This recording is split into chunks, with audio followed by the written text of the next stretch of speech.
know, a lot of Florida State fans are happy for a W, but also a quick ball game. It's starting to get chilly there at the end, and you know, I liked a lot of things that we did. The at-bats were more competitive than last year. We ran against a good arm and a good ball club. Those guys can flat out play. And, you know, Parker wasn't super sharp, but he gutted it out. I got, you know, the Bowmeister got his feet wet, threw him into the fire, and, you know, he responded. And, you know, I was just pleased all the way around. Hit a lot of Adam balls, too. Really, we only have 7 hits. Could have been more than that. We just have to take your word for it on the improved defense. They'll keep striking out 18 guys. It's hard to see it. Well, that's what I tell Coach Bellinger all the time. I said, you know, if you shut them out, I promise we won't lose. So that's, you know, we've got guys.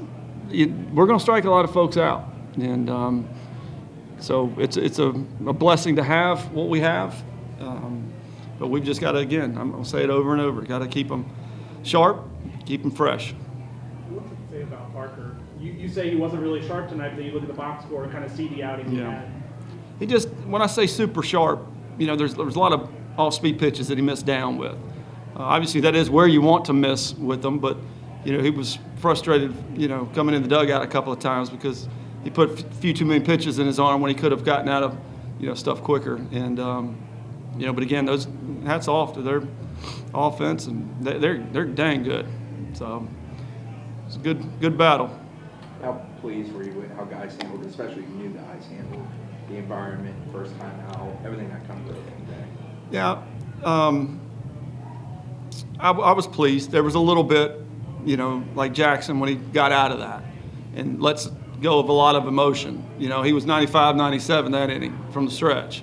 And then the next time he came out, he was 92, 93. You know, you're exerting a heck of a lot more energy than you realize. I love positive emotion, but you got to, you know, keep it, you know, you got to hold on to it. So Tibbs was a little bit loud coming around third. We got that taken care of as well. Along the same line, though, to go down at the top of the second and then have 2 back-to-back home runs at the bottom of that inning, you just talk a little bit about the response of your team, especially some of the guys that are newer here, to get that kind of response out of them and retake the lead. Yeah, in both opposite field. You know, that's what you think about our good swings and the fact that we only punched 3 times against, you know, really good arms, then that just shows you that they're buying in. We got to stay on them, you know, because that almighty home run is always, you're always going to battle that. And an almighty home run is, you know, to the pull side. And when guys do it, it's awesome that they do it because they, hey, man, whoa, that wasn't too hard to do. And then you're going to be on all speed pitches, make better decisions, pitch selection, and, you know, the strikeout numbers go down, and you're a heck of a lot better, more competitive at-bats. How happy were you? You had the 2-1 lead, and you get second, third, nobody out, and Toro gets down 0-2. And comes through, gets the sac fly, and that's a big run, and that's maybe a moment. Maybe last year in particular, that maybe you guys struggled to get that runner home and then get the other runner home. Yeah, it definitely matters. You know, Alex was the guy that was, I don't want to get into all that, but he's one that's really, you know, bought into it. And he's a much improved guy, you know, defensively, offensively. You know, he's going to be a force to, you know, people to deal with. Are those the at-bats, though, you point to? Like, God, yeah. This is a productive at-bat even when you got down 0-2. Yeah, and we had a couple of them. Greeny got a base hit. I think he was down 0-2. You know, and again, that's going backside and doing what you're supposed to do. And, you know, we just got to have – I'm interested to see those guys, you know, when we swap some guys out tomorrow, some platoon situations. I want to see that, make sure their approach is what it needs to be. Coach, what have you seen from Parker since he's been here at the program in terms of development? And then you guys also had a lot of success against the Louder today. Obviously, it's one of the better hitters in the country. What was kind of your game plan as a team for him?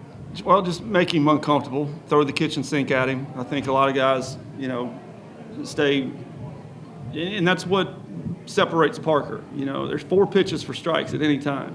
And it puts guys, even great hitters, you know, it's hard. You know, when you got to consider 4 different pitches. And, you know, Jimmy does a good job. Like, we went change up with Crowell. to strike the guy out on the 3-2. You know, they've got to learn to do it. And Parker's done it over and over and over again. And so you combine that with his competitiveness and, you know, passion for what he's doing. He's special. I'm sure you don't want to overreact too much to one game, but after last year's struggles, how nice is it seeing that 3 and a strikeout column for y'all tonight to play? Absolutely. You know, that's better than 14 or 15, whatever golly, I don't even want to think about those days. That was rough, to say the least. And, you know, it's good to have a group, you know, that's really the way they are. They're feeding off each other. They're into it. They genuinely care about each other. And, you know, the approach is everything. The swing and that doesn't matter if the approach isn't there. So, very pleased. What went into Reese leading off? Just seemed kind of unexpected, I guess.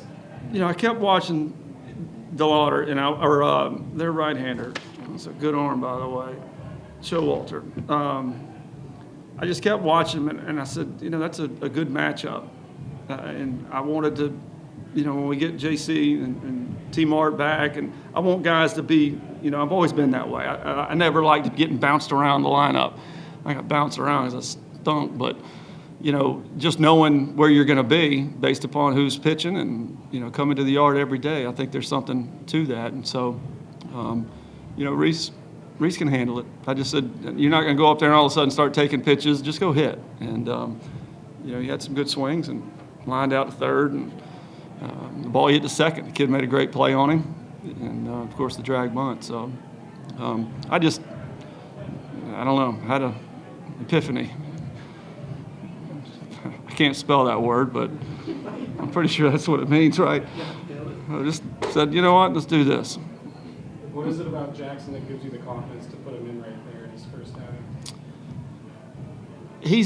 He's cut from that cloth of, you know, you can just see it, the way they go about their business, the way they work, the way they treat people, the way, you know, he's a Parker Messick type. It doesn't take long to be around him to say, he's a little different. Nothing's going to scare him.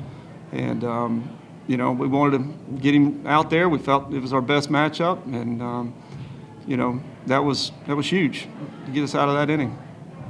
I would imagine when you brought in a guy like Brett, you didn't imagine him hitting cleanup on opening day. Has his pop since he got here surprised you? No, he's got some thump in there, you know. He's but to do it to right center, that was, you know, huge. And because, again, most of his juice that he's shown is he's got it. He doesn't BP, but for, you know, sometimes in the game he'll start to get a little pull happy, and that's the kind of stuff that it'll really help you, you know, down the line. But that's what we're trying to get around here is a, you know, power and speed combination, and, you know, guys that can utilize the whole field. Just how special do you think Tibbs can be with his power and what he provides there? Yeah, he's got a chance to be, you know, great one. Jaime Ferrer's got a chance to be great.